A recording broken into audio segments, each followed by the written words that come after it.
Welcome back to the Charter Oak Chess Club's YouTube channel. We are in the third round of the Game 50 Open, and it's time to start winning again, so here we go.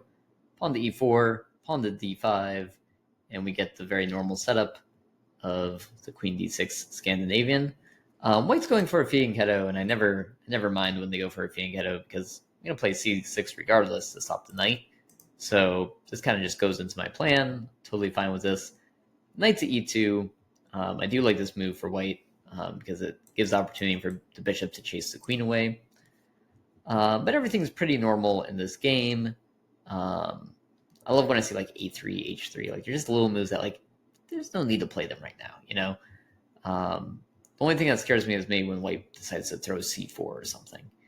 So everything's going pretty well. Knight to a6, knight to c7. Get that knight involved. Yeah, just everything's going pretty good. And we're just going to wait quietly for our opportunity to get into the game. Pawn to g4. So the king is getting open a little bit, but this happens quite frequently. They go after the knight and bishop, so the bishop goes back. So we see a lot of, like, I don't want to call them beginner moves, but moves that say, I'm just doing the basics, I don't have any big plan. So whenever I see like h3, a3, rooks are coming right to the center. These are good moves, but like there's no clear plan here for white. And I'm just kind of biding my time. Capture. I was expecting, like, right now, like anytime soon, c4, maybe jumping on the board, and that's kind of why we have a5 and this bishop guarding that b4 square. Capture, and now from here, a very strange move. Pawn takes back. We had three options, right? We could take with queen, which normally I would have gone for, except that my late squared bishop can now take on c2. So then we have rook takes. But then if you take with rook, it's very easy for me to get this pin, and c4 is not going to stop it. So then the only other option is what they played in the game, which is pawn takes over here. But now we get, again, another tactic, bishop to h4. It's a very simple pin, but it's also very effective. And we'll see what happens in the game and how we were able to win. But I guess where they really went wrong in this game was probably just sending g4 too early. Probably just wasn't the route to go, because they just really weakened their king side and their pawn structure there, and they never really gained anything from it. They didn't hit g5 with the pawn. They didn't get any big attack going. Their knight really wasn't in the right place for it. If their knight was on e5, then I feel like throwing these pawns makes a little bit more sense, because the knight can trade out for the bishop. You can kind of break when you want to. Also, if you're going to, like, send it this way, maybe your rooks should be over there to attack my king. So something just wasn't going right here with sending the pawns this way. I guess what they could do to save this is they could try to play like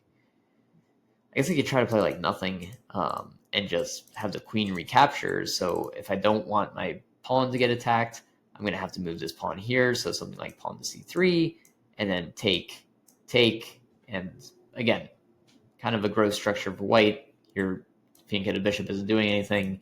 Your queen's out in the open, but you haven't lost anything yet at the same time. So that was the best move, was pawn to c3.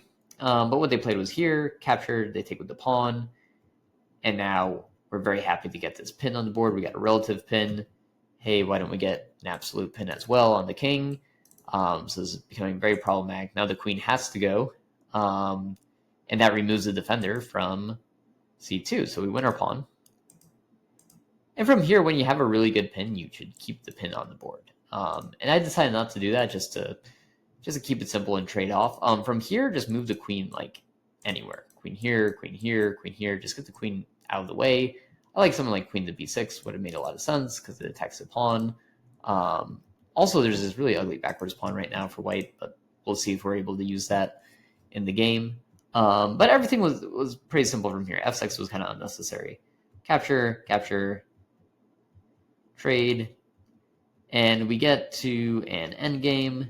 His rooks were kind of attacking my pawns, so I had to move my bishop here. Obviously, I'd rather have pawn to b5, but I'm only winning by a pawn, right? So I have to hold on to that. And unfortunately, we don't have the rest of the game. I did play in a classical tournament for the first time in a long time recently. It went really, really well. So I'm looking forward to those games because they can show you every single move of every single game and some crazy end games as well. But right now, everything's going pretty well. I ended up winning this game. There's a lot of shuffling, like kind of like back and forth, like controlling the pawns. And then we're able to push at the right time. I forgot if I pushed. I think I pushed e5, and we trade off at the right time, and it's a blowout win for black. But yeah, there was definitely he was under a little bit of time pressure as well. Maybe like something like 7 minutes to 3 minutes, something like that. But overall, it was just a game that was won by one tactic, and I was very happy to get my normal Queen d6 Scandinavian. Thank you for watching. Be sure to like and subscribe for more chess content.